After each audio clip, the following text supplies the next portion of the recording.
wrestling fans, are you ready? For the thousands in attendance and the millions watching around the world, let's get ready to rumble! I'm back. Miss me?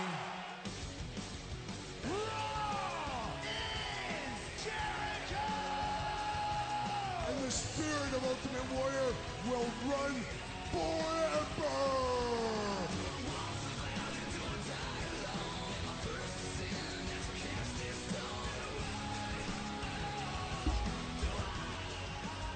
And welcome back, folks, to another edition of WrestleRant Radio, right here on EC Radio. I'm your host, the most, Graham Jason Matthews, of course, sitting alongside the return of RJ. How you doing today, RJ? Doing good tonight. And, of course, we've got the return of Jeff Stone. If you can hear me in the background, how's it going tonight, Jeff? Oh, it's the big guy. It's the big guy. They've been quoting Ryback ever since they got in the door 10 minutes ago for whatever reason. But, yeah, it's been a pretty big week in the world of wrestling. Survivor Series, which you were not here for to review last week. We had the debut of Sting, Punk breaking his silence, the Stone Cold podcast last week, even the Uso special with that, which I thought was pretty good. I talked about that last week. But being joined today by Clark. Clark is a former member of the show over on Save Us GSM, good friend of mine on Twitter. Clark, how you doing today? I'm doing pretty good. Sounds good, brother. We're going to be talking about Monday Night Raw. TLC come up in a few more weeks, but first and foremost, a lot of going on with Punk, Vince, Stone Cold Steve Austin, WWE Network. A lot to dissect here. But before we even get into that, RJ, you weren't here last week, so I'll give you a few minutes or your time to talk about your thoughts on what happened, not just recently, because we're going to be talking about that in a second, but what you missed last week in terms of Survivor Series Sting. Like, what were your brief thoughts on that? I thought Survivor Series in a whole was really good, honestly. Miz and Miz died, predicted that was going to happen, so I thought that was nice. A good win for them. Nikki Bella won. The other D match really didn't matter, so. Then Wyatt and Ambrose went to DQ, right? Wyatt went to a DQ. Yeah, Wyatt won. Wyatt won by DQ, so it was what it was. Then they obviously teased it going to TLC, so, and then now we know it's going to TLC, so that's good. And then the main event was ridiculous. I was like on the edge of my seat the whole time. When I saw the Big Show turn, I was like, ugh. You knew someone was going to turn. I kind of knew, like, because like it showed Big Show and he was like yelling at Cena, like, get up, and Cena got up and they knocked him out. I'm like, this is so stupid and annoying. Like, and then I was like, Ziggler's definitely come back. And then we started hitting zigzags and DDTs. And I thought Orton was coming back. I was like, please, I want to hear your voices so bad. Sting coming back was nice. I had goosebumps. I watched it the other day with Jeff, and I had goosebumps still. It's ridiculous seeing Sting come out. Drops this death drop on Triple H, puts Ziggler on Rollins. And then Raw, I think it was Raw. I don't really remember much of Raw. I know Concessions Kane. Daniel Bryan was there, obviously. I remember that. Yes. The return of Daniel Bryan, yeah. That's great. Besides that, that's pretty much it. I thought Survivor Series was really good, probably one of the better pay-per-views of the year. And finally turned to Survivor Series, like, of the old, kind of. Survivor Series is one of your favorite pay-per-views. Because 03, you said you had fond memories of the installment of that pay-per-view. So where does this rank of your all-time favorite Survivor Series shows that you've seen? And this is going back to 02. It's probably not going to be as high as, I'd probably say 03, 02, 05, 04, then probably this one. Okay, so maybe like fifth out of how many? Yeah, so 04. Those 4 years in a row were really good. Yeah, I didn't watch 04, but 05 was really good. 04 is the one I think that Undertaker came back after. The Orton match? No, that was 05. 05? Then I'm trying to think 04 was. 04 was something. But yeah, Survivor Series, a lot of good shows. I thought the show overall was really good. Definitely one of the better pay-per-views for WWE as a whole this year. But this debut of Sting, all that kind of stuff. So quick thoughts. We won't go into a quick debate about this right now. But yes or no, do you see Sting versus Triple H happening at WrestleMania or Sting versus Undertaker? Matters if Undertaker can wrestle. I've seen some reports today that they're going to have Sting versus Triple H at Royal Rumble. Then hopefully Undertaker can make it for WrestleMania. But I think that would be more of a definite plan. They wouldn't plan that if they don't know for sure if Undertaker can wrestle or not. Obviously, everyone wants to see Sting and Undertaker. I don't know who would actually go over in that match. I don't know. It's kind of weird. I think it's like one of those fancy matchups that like you wouldn't like know. I kind of thought going into like the first Cena Rock match, I was like for sure Cena was gonna win, and they kind of swerved that. That's what I thought too. Yeah. But I think Sting and Undertaker, I don't know. It's like not. It's a big match, but for them just so old in their career, I don't really think it matters who wins. Because either way, it'll end with like a handshake and like respect like that. Obviously, two legends. Yeah. But hopefully, Undertaker could wrestle and maybe get a good match out of him. Like I saw today, like they said it's probably gonna be like no DQ or like special guest referee or something like to take less of like the stress off the rest. Like to cover the bad stuff. Well, if the streak was on the line, then it would have been predictable that Undertaker was going over. So I'm glad that it's not going to be over the streak. But in your opinion, what would you rather see though? Which match? I'd rather see Sting and Undertaker. Sting and Undertaker over Sting and Triple H? Yeah, because I think the spectacle is there. I mean, I think Triple H and Undertaker, or Triple H and Sting could be a better match. But the dream match that people are going to be buying WrestleMania for is Sting versus Undertaker. So hopefully if Undertaker's ready to go, then we can see that match come WrestleMania. But nevertheless, though, Monday Night Raw from last night, kind of want to kick it off with this. The anonymous Raw general manager, kind of a weird thing to kick it off with, but Clark, I'll get your thoughts on this first. Now, the anonymous Raw general manager is a storyline dating back to 2010. They did it for a year, never paid it off until 2 years ago when they revealed that it was Hornswoggle. Now, they brought it back last week at the end of the Raw to the groans of many, and never really said last night who it was, never acknowledged that it was Hornswoggle. So they never acknowledged their own storyline, all this other crap. So, Clark, I want to get your thoughts on the return of the anonymous Raw general manager last week on Raw, or this week on Raw. And do you think it really served a purpose last night on Raw, or no? No, not at all. Because, What? He was in the first segment. Like, I don't remember him being in any other segment at all. It was just for the Rollins and Cena, and he booked the tables match, I believe, for Cena and Rollins at the TLC pay-per-view. But other than that, that was it. So, yeah, the anonymous Raw GM was really pointless. It's pointless now. It was pointless back then. Yeah, I don't know. It was just bad. Well, they touted the show as Cyber Monday last week at the end of Raw. It's like, oh, Cyber Monday next week. And I figured most of the matches like Cyber Sunday, back in 05, 06, 07, whatever, Taboo Tuesday, same thing, when they would make you vote on the matches. And they didn't do that. They did it for maybe one match, the Divas match, exactly. And they never showed the computer again, which is probably a good thing because I hated that damn thing. And they never did anything that tied into the Cyber Sunday theme. So that was kind of weird. I didn't think it was a bad show, though. I thought Raw was good last night. I thought it was decent. I think it could have been better. But, as we approach TLC, I think that could be a strong show on paper. But, yeah, that being said, RJ, what were your thoughts when you heard that da-da-dum on last week on Raw? I was like, you got to be kidding me. I feel like back in 2010, they kind of overkilled it. At least last night, there was only the one thing. I remember, before every match, ding, ding, ding, and then stupid Cole would run up and say the stupid spiel. Can I have your attention, yeah, please? Exactly. It's so annoying. At least they only did it once last night, didn't overkill it, but you don't need the stupid GM. Like, if anyone that's been watching now has probably been watching since 2010, so they know the Raw GM was Hornswoggle, so I think they should just stick with no GM or just have Vince do it or just something, not the stupid computer.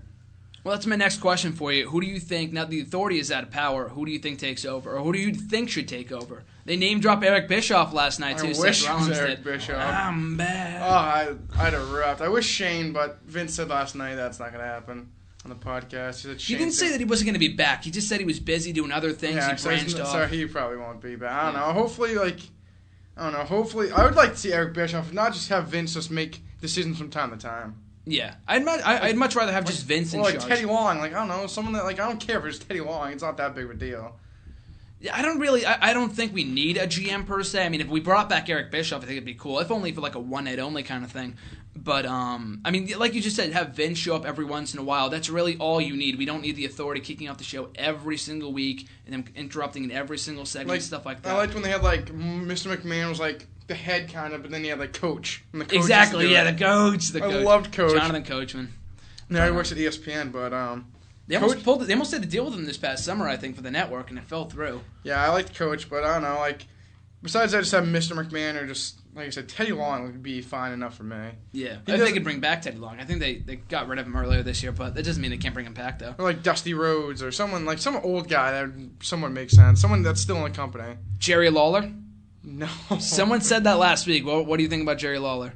Get him off commentary, I guess. That's true. That's or a JBL. plus. I don't mind if JBL was a GM. I hate him on commentary. He was GM of NXT for a while too. Sucks on commentary. So the whole annoying. commentary is terrible right now. I don't really mind Michael Cole. Jerry Lawler sucks, but I hate. No, but I mean, like all three of them together are bad. Well, they have no one else. Who else is gonna call? Like Renee Young? No, Byron she's not ready Saxton, right now. Tom But that's Phillips. what I mean. Well, I mean, they can call in JR at any point. At any point they want. Him and Vince have beef. They said. No, they didn't say they had heat. They said something. We'll get into that a little bit later before we get into that. But we'll get into that in a minute. We'll talk about the Stone Cold podcast in a second. But Clark, if you had to take a guess, if you had the authority to pick who would be in charge of WWE, Monday Night Raw, whatever, whether it be a GM, an authority figure in general, who would you have? I like Teddy Long idea actually. That's because he's been the SmackDown GM, the longest reigning SmackDown GM. So it'd be pretty cool to see him back on Raw, running Raw, and that means more tag team matches. Playa, holla holla. Yeah, exactly. We need more tag team matches, especially with the tag team division lacking right now. The New Day showing up last night on Monday Night Raw. I fucking hate the New Day. You hate the New Day? You thought they were winning last night. Did I? Yeah, you texted me That doesn't mean anything. They can win. I don't know. I just don't like the stupid shuck and jive. I thought they were going to debut in turn. Who cares? You guys are all clowns besides Kofi. I thought they were going to debut with a... Yeah, exactly. Yeah. No, I agree. I thought they were going to debut and ditch the heel gimmick, but they didn't do that, and it was really, really confusing. I hope they do that at some point. But still, though, I thought that was I thought that was interesting. Hopefully, it wasn't really established last night on Raw who we're getting next for the authority figure.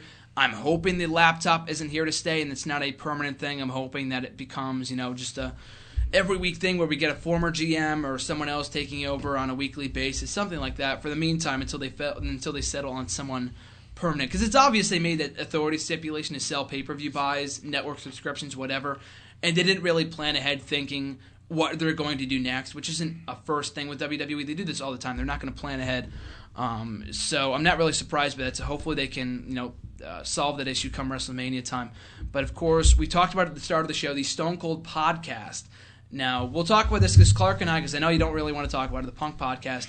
Clark and I will talk about that in a second. But I'm going to get your thoughts on this first, RJ. Stone Cold having his first podcast last night. Now, this was announced at Survivor Series.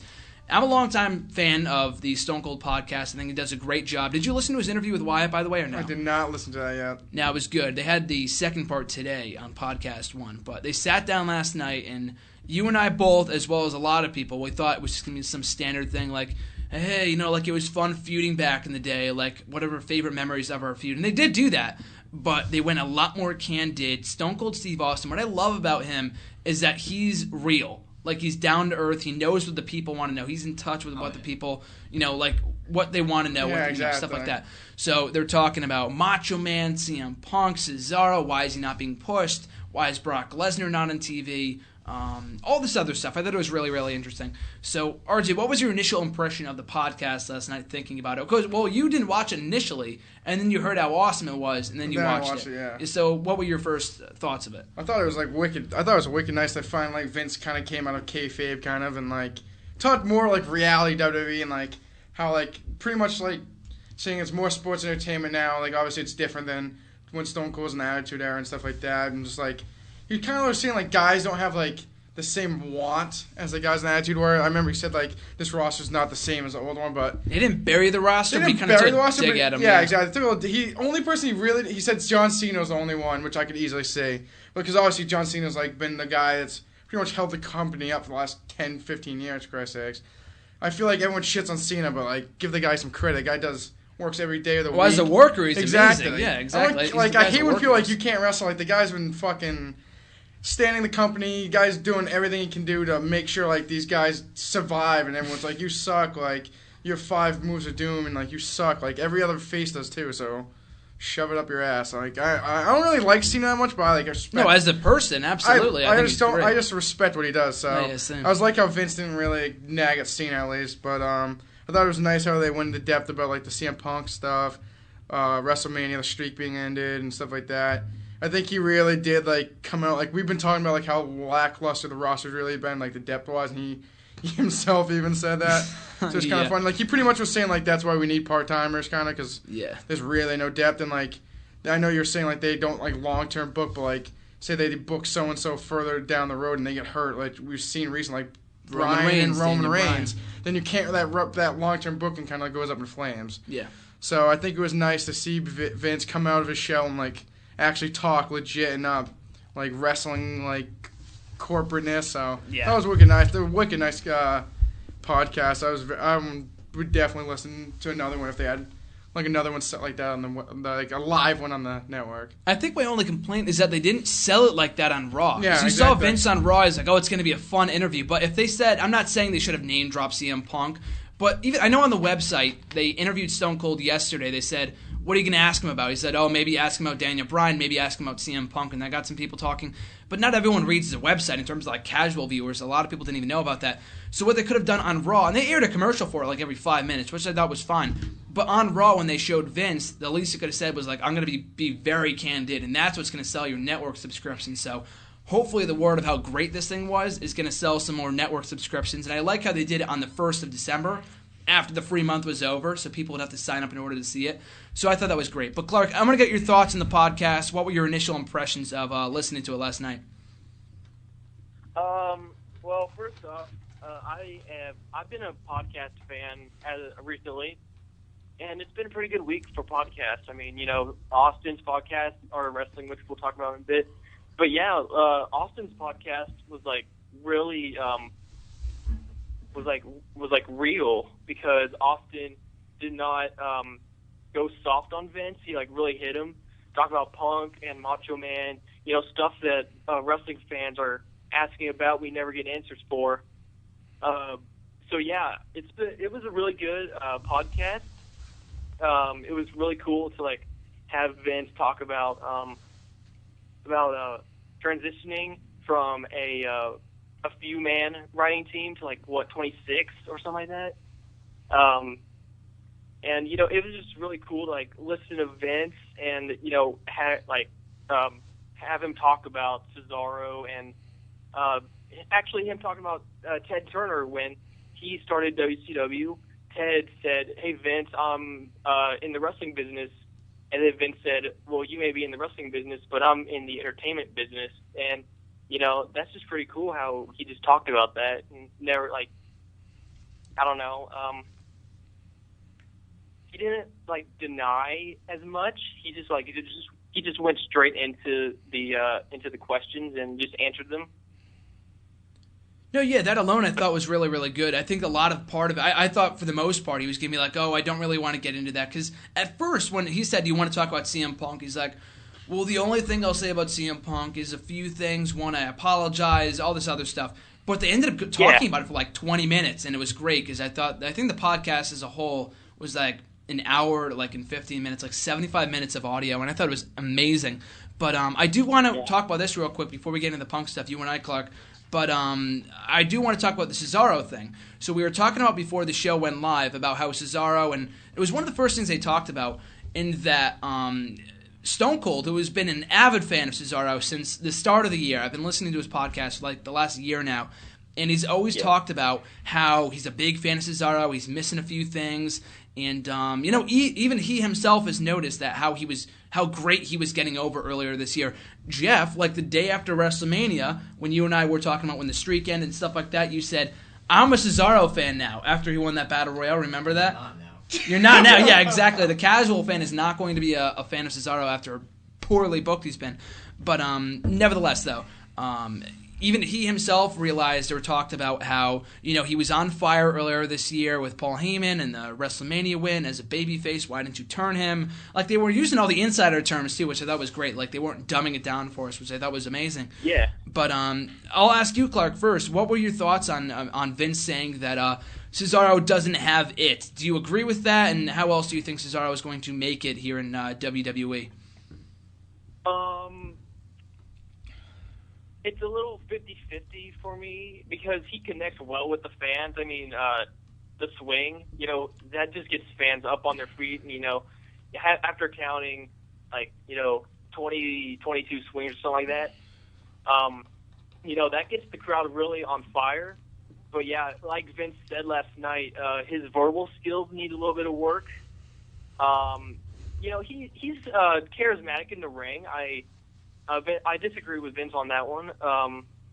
But yeah, I can see him improving a little bit more. But one day I can just see him being a world champion, and that's just I'm not gonna ever quit being on the Cesaro bandwagon because I'm a huge fan of the guy. He does have it in my eyes, but to management and to Vince, he doesn't have it yet. But that's just what I have to say about it. No, I think all the best workers in WWE history have all been at one point in time underutilized or not used to their full potential. Like Daniel Bryan early on in his career really wasn't doing anything. Like he was U.S. champion for a while, but he was like a glorified mid-card guy, and people were saying, why aren't you doing more with him? Maybe they were saying the same thing about CM Punk years ago. I can't really speak for that, but guys like Cesaro, Dolph Ziggler, who we complain about all the time being buried here or there, was the sole survivor at Survivor Series. What that means for his future, I don't know, because really, he's been coming off well as a main event star in the last few weeks, because he's been winning the main events of Raw, SmackDown, whatever. So only time will tell in terms of that goes. But yeah, I think Vince is right. I think he is lacking that kind of it thing. He does have charisma, like you said before. I think it's not only with Cesaro, I think it is more so with the booking. Like if they book him to win more, or maybe it's not as simple as that. I don't know, because they've just been, if you think about it, in 2014 alone, he's gotten 20 title shots. He's lost every time. Show to the casual viewer, he's a loser. It's like as simple as that. Like if you make this guy lose X amount of times, he's going to be seen as a loser. Like with Sami Zayn, it's a little different. Like he's an underdog. Cesaro isn't that kind of guy. But I think in terms of Cesaro, it's just going to take time before people can kind of see him as a main event star. He's just got to pay his dues, pretty much. So, RJ, I want to get your thoughts on this too. I think he kind of nailed it on the head, but to an extent, even if he has it all, that doesn't mean he's going to be at the top. I think Dolph Ziggler has the it factor. He has the in-ring skills, the mic skills, the charisma, but he's not WWE champion. So I feel like obviously, even if he did have it, exactly. I think obviously the booking does not help Cesaro. Obviously, like you said, a casual fan sees him losing, but obviously, Dean Ambrose hasn't won in so long, so that's obviously a little bit different, but I just think that if he was maybe won one of those title matches, it would have meant something. I think he should have won something. The whole Andre Giant Memorial thing was just a big flop in the WWE. He just never had anything paid off from that. Just because he won that, then it should have been a title shot or something. I think he had so much momentum, and they just kind of killed it. And then after losing 20 title matches, you can't be really believable anymore. Yeah. So I think it's a big problem with Cesaro right now, right? Like you said before, maybe if you told me, you go back to maybe 2011, maybe 2012, I'm not really sure. Dolph Ziggler, he's a great worker. Dolph Ziggler is a prime example of this. He's been in the WWE, not, counting his days, his Spirit Squad, whatever else. Loved him in the Spirit Squad. As Dolph Ziggler has been with the company for about 6 years now. But you go back to earlier in his reign and his tenure, he didn't have that it factor. He had all the in-ring skills. When he was with Vicky, he was great. I could see him as a world champion. Okay, yeah, sure, but he didn't have it. And he's gotten that it factor. He's got that crowd connection. People love the guy. He's one of the most over guys in the company with Daniel Bryan being out. So, yeah, I think it's just going to take time. Cesaro's been in WWE for maybe 2.5 years. Like I said before, Ziggler's been here for 6. He's still relatively young. Longer than that, too. Oh, yeah, as Ziggler. Yeah, exactly. Almost close to a decade. Almost. Yeah, he's been around for a while. He was Nick Nemeth as a caddy for Kerwin White for 05. Yeah. And then he was Eddie died. Spirit Squad. Yeah. That's when they were kind of over. And then somehow out of him, he was the only one that got through them. I thought Kenny Dykstra was the next man. I thought Kenny Dykstra was He was the only one that kind of shined out of the Spirit Squad. And some reason Ziggler came out. I don't know. He had that douchey look, Miz. I thought for the longest time I always thought he was like a Miz. Dickhead look. The whole gimmick I thought was very Miz-like. I don't know how they dropped the ball on that guy, but nevertheless, going back to what we were saying before, I think Cesaro is very much like Ziggler, and it's going to take time for him to pay his dues, stuff like that. So I thought that was really interesting. But another very kind of a news announcement from the podcast last night: Macho Man Randy Savage. 99% confirmed for the Hall of Fame. Just because Vince said it doesn't mean it's happening, but pretty much confirms it's happening. So, RJ, I'm going to get your thoughts. Macho Man Hall of Fame 2015? Sounds good to me. Sounds good to you? You've been waiting long enough? I haven't really lost sleep over Macho Man not being in the Hall of Fame, but he should be in it. So, Clark, what do you... I wanted Ultimate Warrior to make it way before him, so...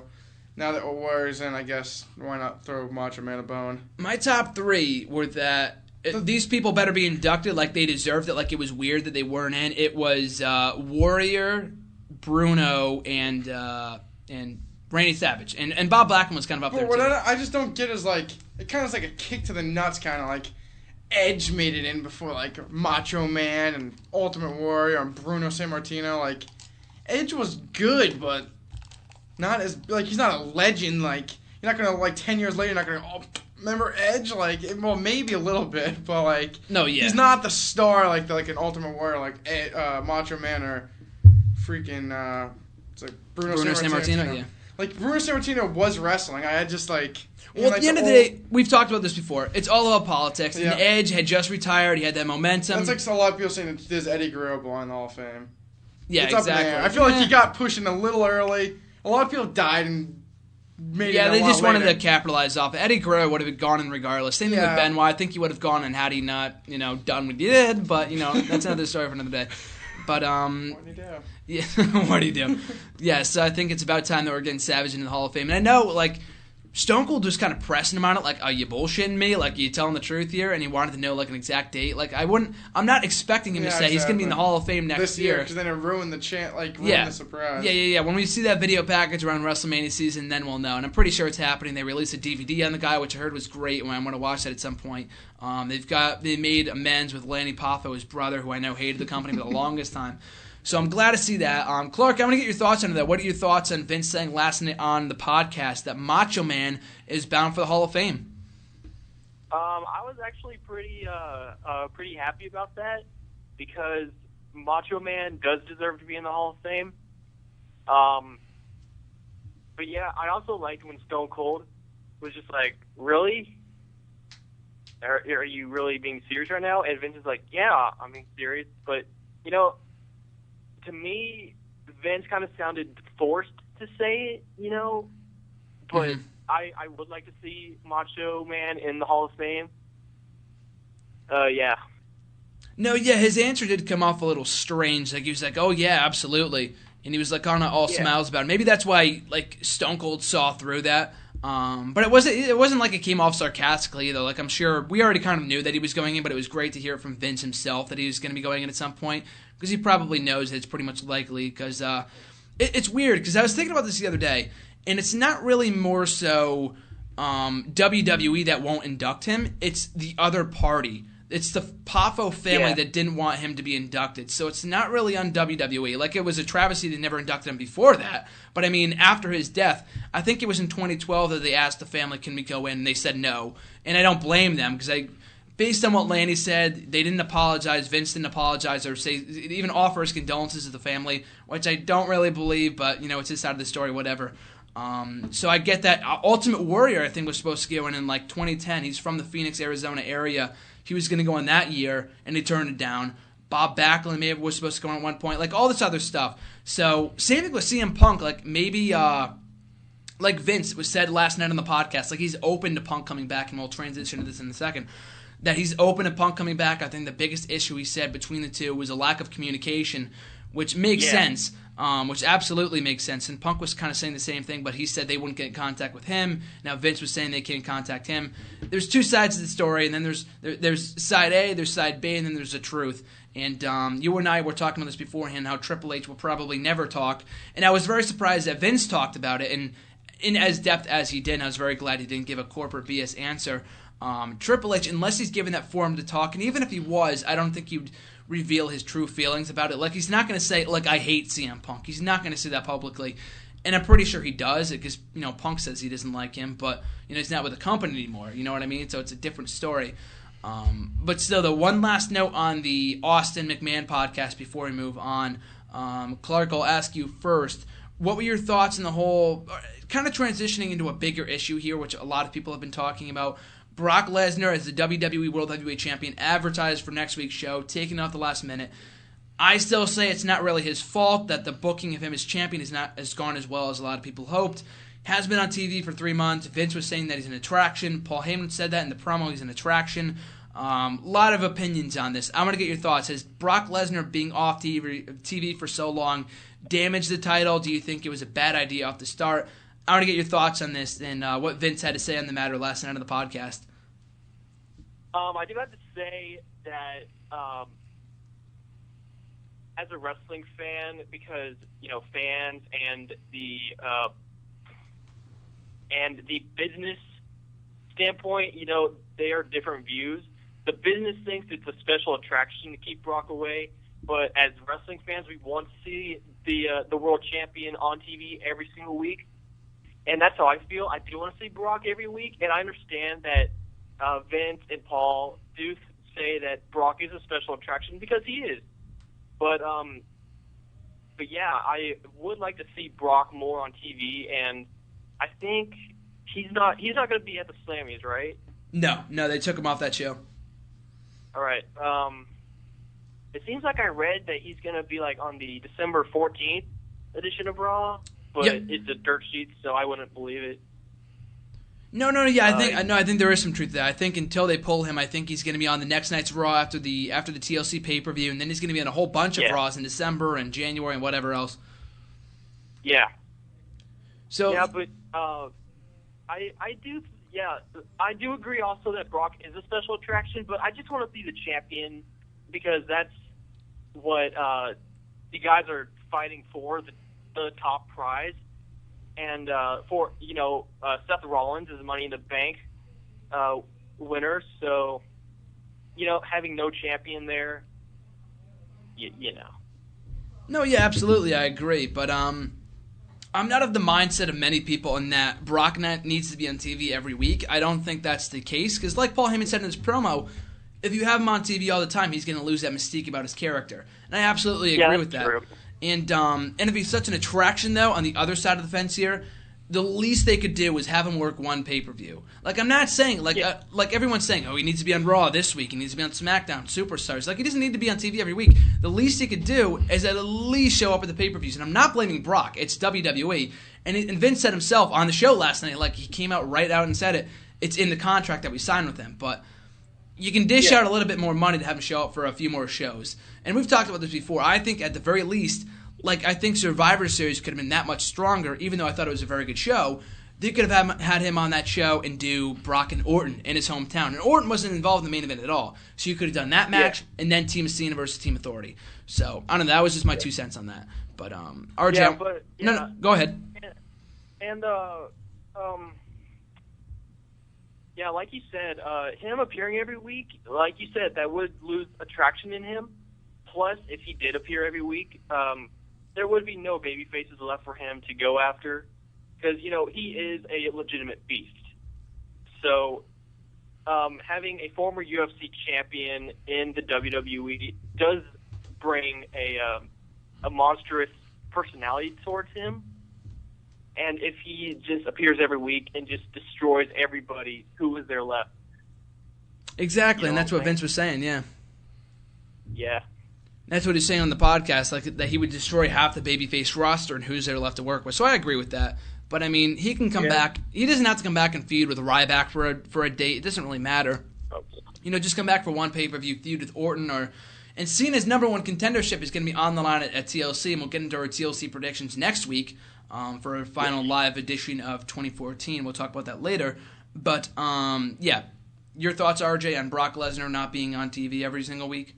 I really don't think it really matters that much. I think we've gone far enough without him being on TV that really doesn't matter that much. I don't think their product's really suffering that much that the title's not on the show because I feel like we already know Cena's number one contender and we still don't know when it's going to be, but I read earlier, like they said, he has a contract every year, a certain amount of dates. He's already worked 4 pay-per-views this year. That's more than he's worked his whole time with WWE. He worked Royal Rumble, WrestleMania, SummerSlam, and Night of Champions. So I guess in a way, obviously if they really wanted him back and they really need him, they probably could fork up some money. But if they're going to go with this whole spectacular, like Vince said, if he brought him back, he'd be crushing baby faces. And then they have no one left. That kind of does make sense, but I think that eventually he'll be back. I think having him every week would kind of water it down. He's here every week. Obviously, The Rock wasn't there every week when he was a champion.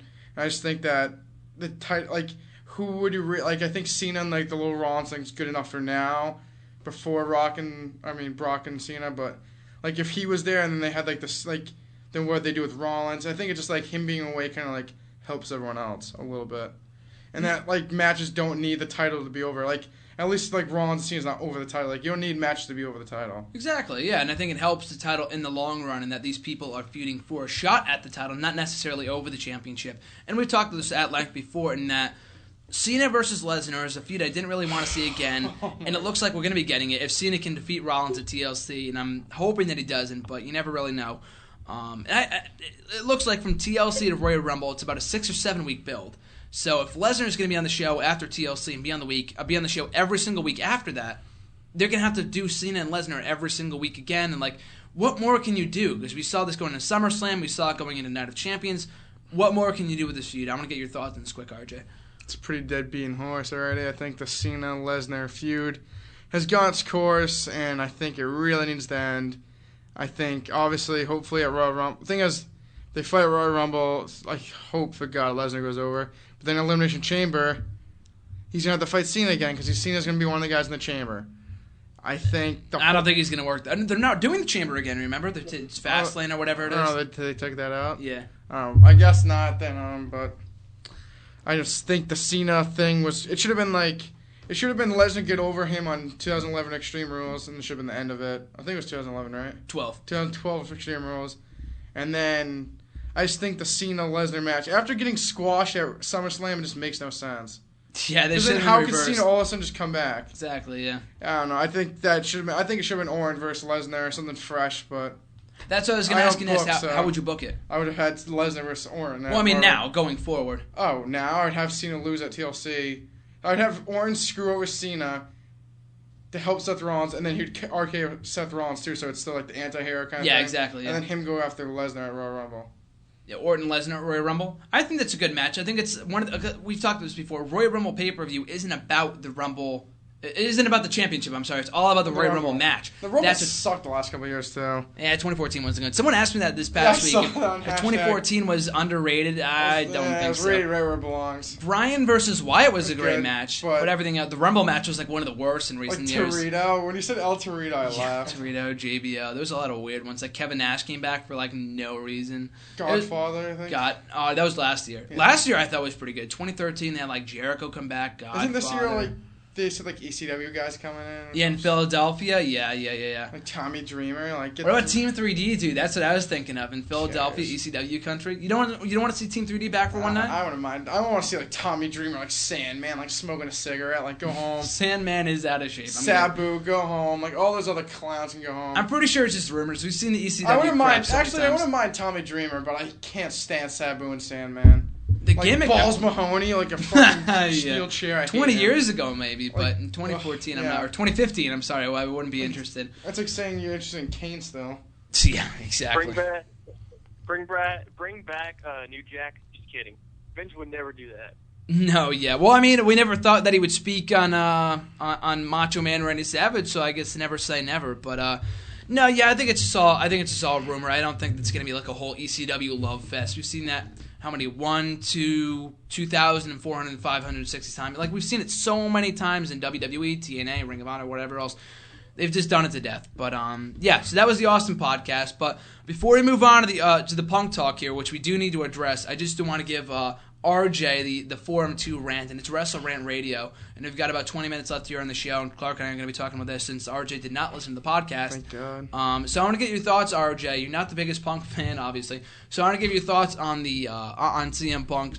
Rant away, my friend. Rant away? I don't know. I saw what he said and stuff like that, like bitching and moaning about like how he was hurt and like Vince like wanted to come back early to fight and like how he wasn't getting paid more and all this other crap and like he didn't get the match he wanted so he left. Like Triple H and him weren't the best of friends, but obviously I feel like Triple H is kind of hard to work with. I think he's kind of a very egotistical guy, so I wouldn't see that not being true. But I like I said to Graham, like 2003, I think it was 2003, Lesnar had like broken ribs, a broken neck. Guy won the title and wrestled for the next like freaking like 4 or 5 months with the title.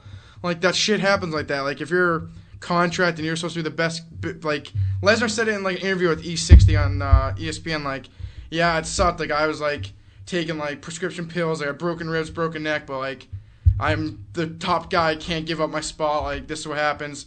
that's why he said he eventually left the WWE at first because he couldn't handle the schedule and like working hurt and stuff like that. But at least he like wrestled the end of his contract then left. I think the whole CM Punk leaving early like that just kind of like took a dig at the fans. Like, you know what, screw you. Like, I don't get what I want. I'm hurt. I'm just gonna leave. Like, Daniel Bryan's been hurt. I bet you all these other guys. Cena's been hurt. Cena had that huge freaking pus thing on his freaking elbow for like 3 years. I remember that. Yeah. And he wrestled through it. Like, I think it's just a coward way to leave. Like, oh, I'm just gonna leave and pack my stuff and leave because I don't like what's going on. And then like everyone's like, oh, he got fired on his freaking wedding. Then don't leave in the first place. And if the communication was there that he was eventually gonna come back, I doubt they would have fired him. I think he just didn't say anything to anyone. And supposedly it was by accident that they fired him on his wedding. I don't know. That's what Vince said. Vince said, but I just think that if you leave, you should expect to get the pink slip. That's like saying if you leave your job at freaking a corporate place and you leave and just don't say anything, then they're just going to fire you, and that's what happens. That's like saying a guy in the NFL just leaves his football team for 3 months and he's surprised he gets fired. It's a business, people. You can't just leave your job and not say anything. I don't know. I've never really been the biggest Punk fan. I think he took the easy way out and kind of like stuck it to the fans, saying like, you know what, I'm not going to wrestle anymore and I'm not going to say anything for fucking pretty much a year he waited to say anything. I just think it's kind of bullshit. I don't know. So, well, on that note, I thought it was interesting from what he said. He didn't come out right and set up, but it was just kind of inference in that he walked out. We'll just do the timeline here. He walked out in January after the Royal Rumble, and he was suspended for 2 months after, his suspension would have ran up the night after WrestleMania, which is what he said in the podcast. So after the suspension was over, he was eligible to come back, but they weren't in communication with each other. Vince said he's hard to communicate. Punk said the same thing about them. So two sides of the story, whatever. We'll never really know the truth. So that happened, and then he was going on his honeymoon. Triple H said, let's talk, and he said, no, talk to me after my honeymoon. And then he finds out he got fired on his wedding day. He got the papers in the mail on that day. Vince, like you said before on the podcast, apologized. He said he didn't listen to the podcast, but I guess he heard from other people. And he said it was just a coincidence. We'll never really know. But what I want to talk about just briefly from my perspective is that I think, had they not fired him, there is a chance, because he never said he was leaving. He said he was still under contract after he walked out. It wasn't until June that he was officially let go. So I think there could have been a chance that he could have come back had they had the right communication skills, and he could have been back by now. We could be seeing CM Punk at the WWE. So I thought that was interesting. So all the times that, earlier on in the year that we were talking about and people were asking, when's he coming back, there was a chance he could have been back. Like, he could have been right. You know what I mean? Like, I guess we'll never really know. I just thought that was interesting. But complete 180 here. We go from, the CM Punk, I don't know, because you don't like CM Punk. I like CM Punk. Clark's a big CM Punk fan, so just getting the whole spectrum here. But Clark, I want to get your thoughts. What were you thinking when you heard this 2-hour podcast with Colt Cabana last week on Thanksgiving Day? What was going through your head when you heard this podcast? Well, first off, let me say that I am really happy that Punk is healthy and happy with his life now.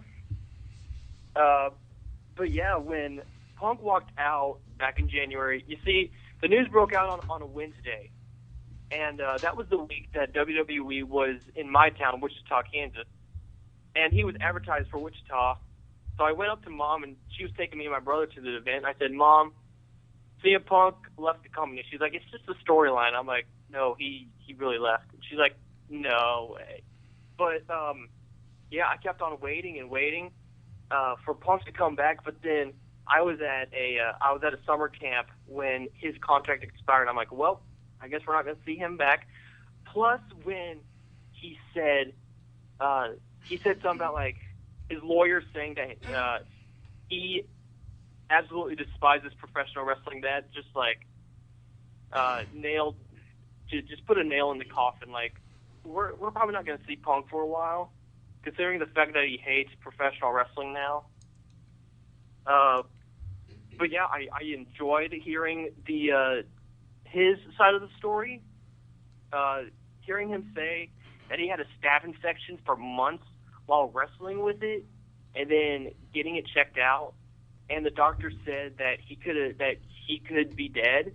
That's just like, whoa! Like if Punk never left and he was still wrestling right now, he wouldn't be wrestling right now. He'd be dead right now. But yeah, I'm really happy that he's doing whatever he does, going to a Blackhawks game, writing comic books, all that stuff. So on that note, too, there were a couple of rumors going around a while ago in terms of, all this stuff, why CM Punk left, a lot of speculation. You and I talked about it the first time we were ever on the show many, many months ago. And, on that note, I also am very glad that he's healthy, happy, whatever, so I'm glad he's doing his own thing now.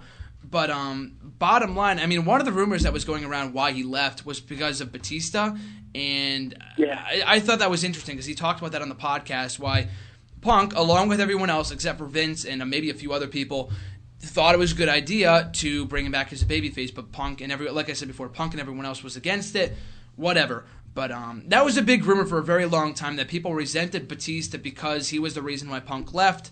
And, of course, Punk cleared that up. That was not the case at all, so I thought that was interesting.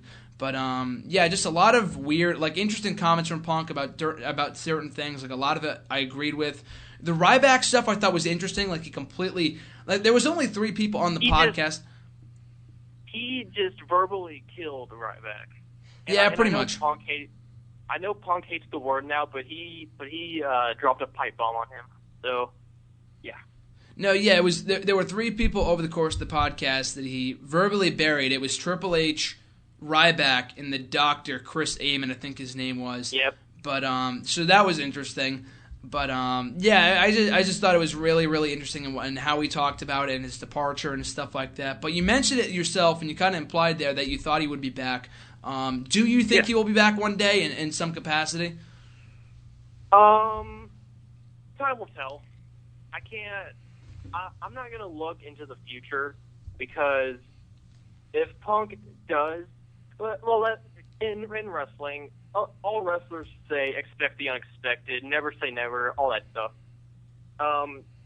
And Punk did not say anything like I'm done with WWE. Well, actually, yeah, he did in the podcast, but it's probably just because he still has a heated relationship with them. But, also Warrior had that same thing, and Stone Cold Steve Austin did back in 2002.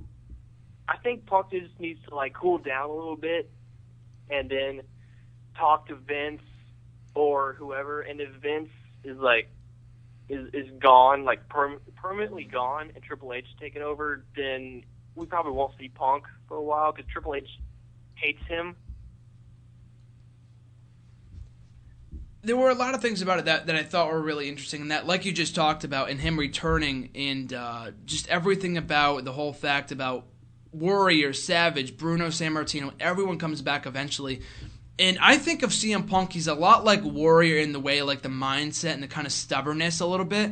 And Stone Cold, like you said, Stone Cold is like Punk in that way too, but it took Stone Cold, 8 months to come back? It took Warrior 18 years. So it's really, really different in that sense, but bottom line is that Warrior ultimately came back, and I do think he will be making it back at some point as well. I'm not saying it's going to be anytime. Like I've said this since day one, but I don't think it's going to be anytime soon. It's not going to be next month, next year, whatever. I just think he'll be back at some point, even if it's for a Hall of Fame induction. It may not be in a wrestling role, but I think he'll be back at some point. But I was thinking before, too, I was thinking about this a couple days ago, in that the big thing with Sammartino and Savage especially, in that and Warrior, is that these guys were all old. They don't have much time left, and if they didn't bury the hatchet, they would die without burying the hatchet. That's exactly what happened with Savage, and I'm thinking to myself, that's not going to happen with CM Punk, and he has a lot more time than these guys because he left when he was 35, 36 years old. But the problem isn't with Punk, it's more so with WWE, with Vince being 69 years old. I'm not saying he's going to die in the next 5 years, but he doesn't have a lot of time left. You know what I mean? I think if if there's any chance of him coming back, it's not going to be. He's not going to be making amends with Triple H first. It'd be with Vince because he obviously is on better terms with Vince, and he said that in the podcast last night that he'd be open to talking about with CM Punk. And Vince was talking about how they had Jim Ross, and Jim Ross was kind of the mediator between the two. And they don't have a Jim Ross like figure today in WWE, so maybe that's all they really need. But if Vince was gone and Triple H was in charge, it's a lot less likely that we'd see CM Punk back in WWE. Kurt Angle's a prime example, I think. Again, all dirt sheet stuff. Take it for what it's worth. And that Triple H didn't like Kurt Angle, hence why he didn't sign a contract with him a couple of months ago, hence why he's not coming back to the WWE next year. and I guess he's sticking with TNA. It's never really been confirmed yet. We're all just like all speculation. But still, though. Well, apparently Angle's going to be on Vince Russo's podcast this week, I believe, and he's going to talk about his decision, like, of going to WWE or TNA. I don't know the details much, but I just read it very briefly just a couple days ago. But, yeah, like you said, Triple H doesn't like Angle for some reason, and we all know that why Triple H doesn't like Punk. I could see Angle coming back more than CM Punk. That's a very good question. I'll ask you too, RJ. Who do you think is going to be back first, Kurt Angle or CM Punk? I would say Kurt Angle. You think? I don't know why. I don't know what thing is. I just don't know why him and Triple H have beef. It wasn't like Kurt Angle was in WWE long enough at the point of him and Triple H really having beef, because he left in like 2007, I think. 6 or 7. Triple H really wasn't.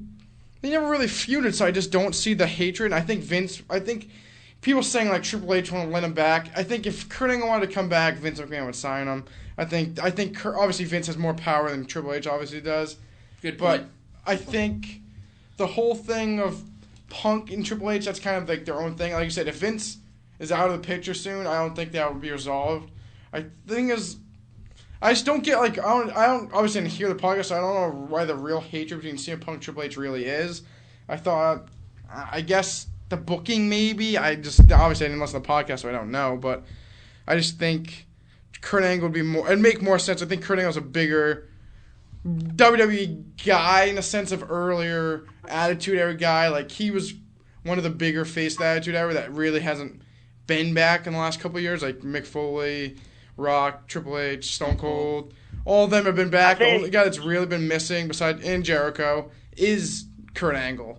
And I think Kurt Angle... By the time Angle left WWE in 2006, I think he was like the top paid guy or something like that. So like he had like a lot of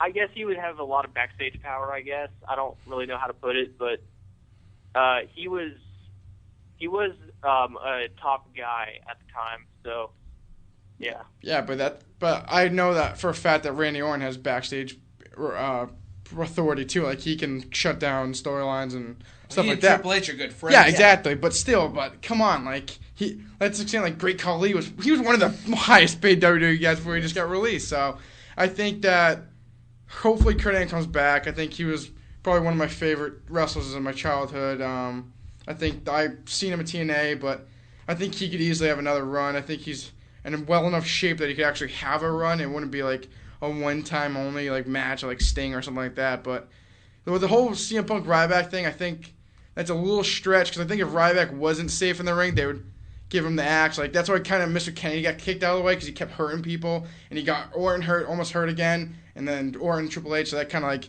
gave Mr. Kennedy the boot. But I think if Ryback was really that bad of a worker and like was very dangerous, I doubt he'd be in the ring right now, and I doubt he'd be WWE. He'd be in the main event of a pay-per-view. Exactly. I think that's a little stretch. I think maybe him and Ryback have some beef, maybe because Ryback kind of took the main event spot over CM Punk, which he shouldn't have, but it is what it is. I think if he was that bad of a worker and dangerous in the ring, he would have been like Mr. Kennedy and got released.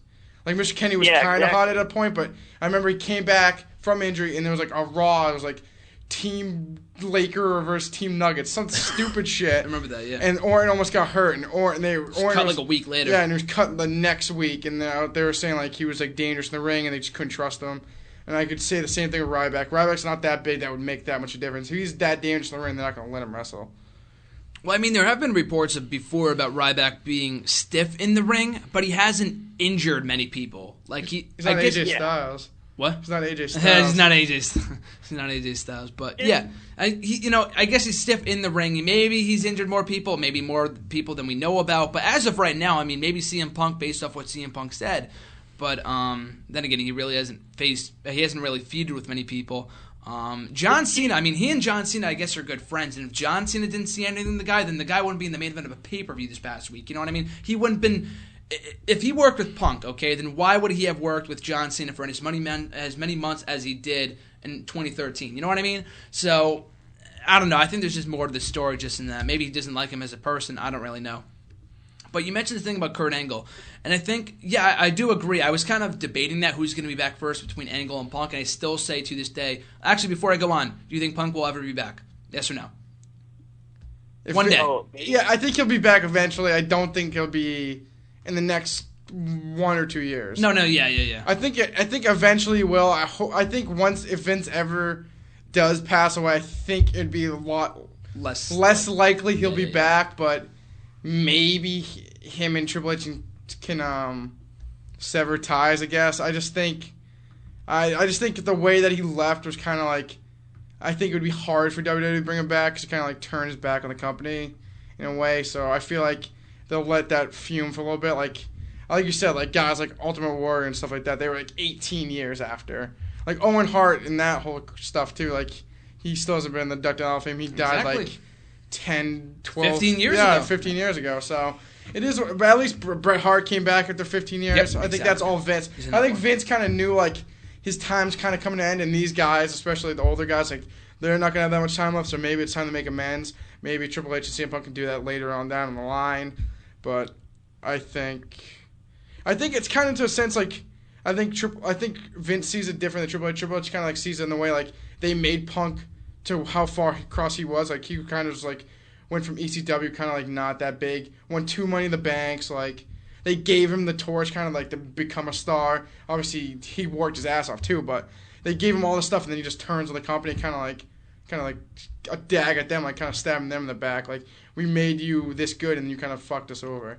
I could see, I mean, there's two sides to the story here. I'm a big Punk fan. I could see where he was coming from, but at the same time, he seems like he's that kind of person where he strives for goals. If he doesn't main event WrestleMania, I'm out of here.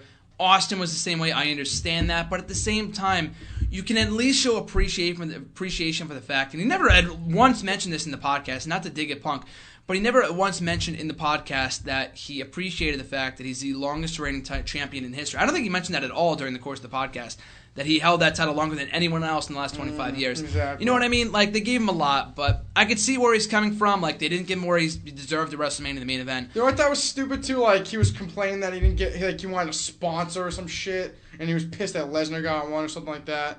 He, like, approached Vince about it, and then Lesnar got instead. That's because Lesnar's a way bigger name than CM Punk is.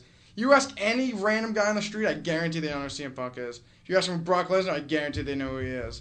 Brock Lesnar's a star. He's a UFC champion. He played in the NFL with freaking...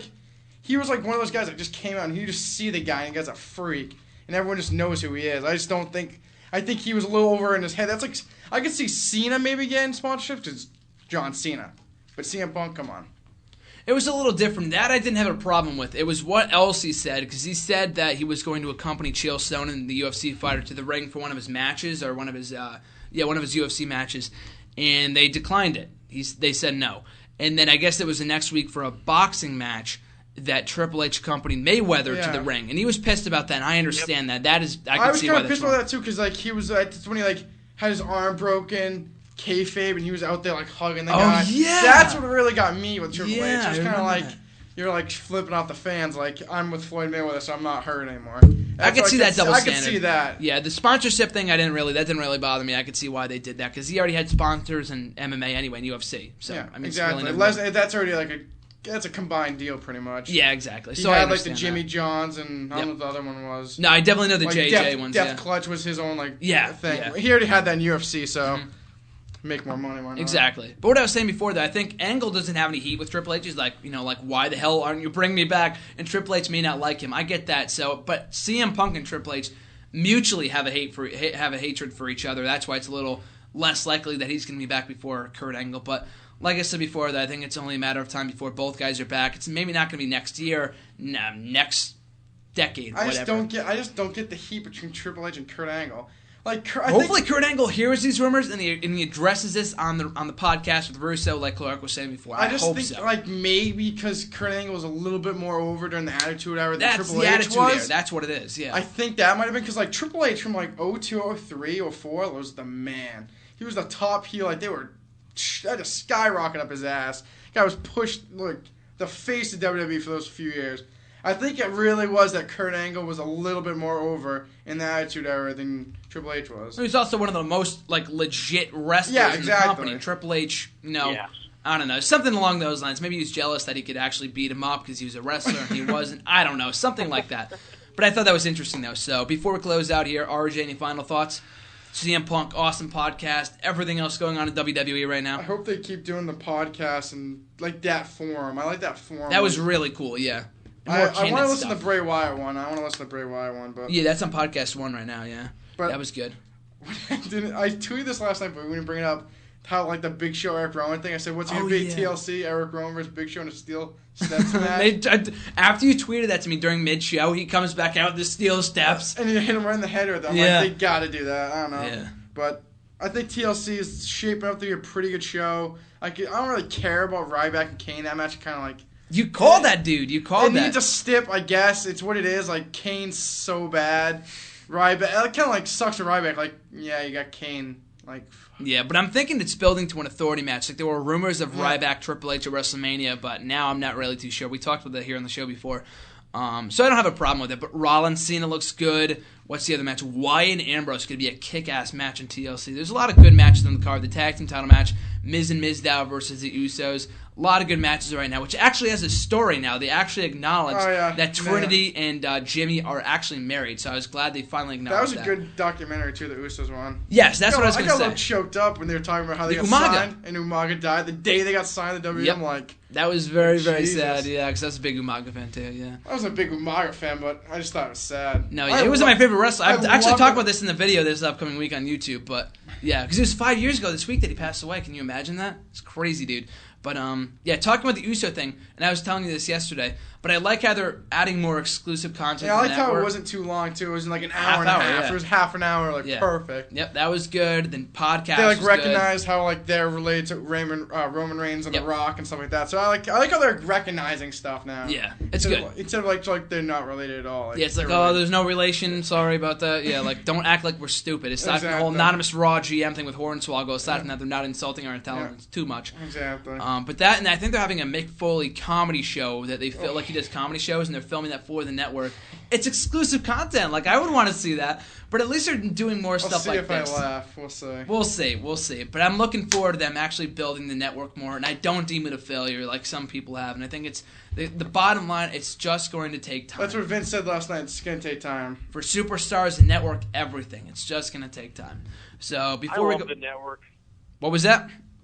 I love the network so much. I'm on it every day, pretty much. What I don't get is people complaining it's $10 a month. If you bought the pay-per-views, it'd be $50. So you get 5 months for equal one pay-per-view, and you can do whatever you want on it. Old pay-per-views. People it sucks, dude. They have no exclusive stuff. What are you complaining about? You're paying $40 less each month for pay-per-views, and you can watch all the old stuff that you want. You know you're gonna watch the pay-per-view. I feel it's more for deep fans that want to watch. A casual fan wouldn't want to buy the network.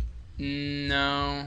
Well, maybe for the pay-per-views. Maybe. Yeah. For me, they're not going to go back and watch the old pay-per-views. going back and go see the old exactly. pay-per-views. Yeah. I could spend that same price, $9.99, on an old pay-per-view. I wish they had the network earlier. I remember from 03 to 08. My dad bought every pay-per-view. That's what I'm saying. You spend that same price. $9.99 $500 a year for me to watch every pay-per-view. Exactly. Jesus. Exactly. You're spending that much money for $9.99. I could go to FYE and buy a pay-per-view, but you get 500 of them on the network for that same price. Yeah. It's absolutely worth it. I don't see the complaints, but to each their own. But before we go off the air here, Clark, I want to get your final thoughts on Punk, Austin, anything else going on in WWE.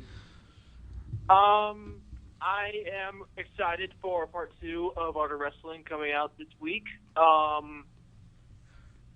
sure hope that Punk does come back someday. Like you said, not next year, maybe not next decade, but at some point in life. And, I will never stop being a CM Punk fan.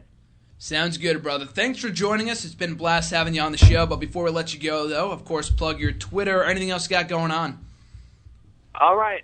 You can follow me on Twitter at Clark of Insanity. You can also follow me on Instagram with that name. And you can subscribe to my YouTube channel, Random Hat Dude 96. Sounds good, man. Like I said before, thanks so much for coming on. We'll talk to you soon. Thank you, Graham. No problem. Catch you down the road, brother. All right, see ya. And, of course, before we go off the air, RJ, it's time for these shameless plugs. And we've got one of the shameless plugs in here. Jeff Stone's here. Let's go. I got something to say first. Oh, okay, go ahead. So everyone's complaining about CM Punk not being on. I want to ask a question. Where has Rey Mysterio been, people? One of my favorite wrestlers of all time. I haven't seen him in months, maybe a year. No, he was at WrestleMania.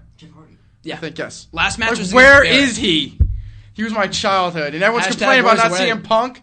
Where the hell is Ray? Hashtag right? where's Ray? Exactly. On the hashtag Ray, hashtag book it. All right. Shameless plugs, usual. Jeff, Cam, Molly, Sus, if I didn't name you, too bad. At Raymond_Marceau on Twitter. At Ray Marceau on YouTube. And at WrestleRant. And Eric Rowan's theme music is amazing. Big Red, you mean? Big Red. Eric Rowan, not Big Red. Yeah, I know. They were shoving that down our JBL's like, Big Red, Big Red. I'm like, shut the hell up, JBL. JBL, I hate JBL. Right. What's Jeff got there?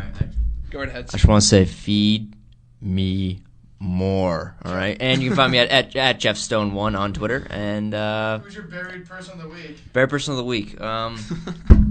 You know what? It's not a person. It's a group. It's Star and Goldust. Buried? It's starting to get buried. I see the shovels. Buried. Get the shovels. Jeff's buried of the week. There we go. Gonna add in some sound effects, some digging in there. I don't know.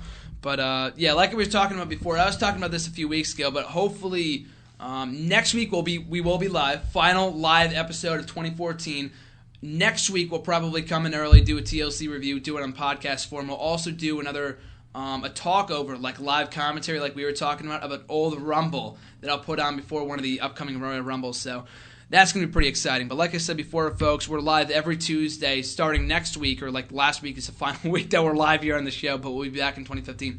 Live365.com/stations/ECTV73 at WrestleRant, like RJ said before. And you can also find me on Facebook at Graham Jason Matthews. Bleacher Report, same thing, and YouTube, same thing. Like you said before, Umaga, I'll be talking about that on this week's video blog, and the death of Umaga, and how sad it was 5 years ago this week. Why are you talking about that? Because it was 5 years ago this week, and the Uso special. The the Uso special. I do. The Uso special was actually inspired that a little bit, because that made me tearful. I hope so a little bit. So that being said, folks, like I said before, thanks for joining us, and we will see you next week here on WrestleRant Radio. Have a great week, folks.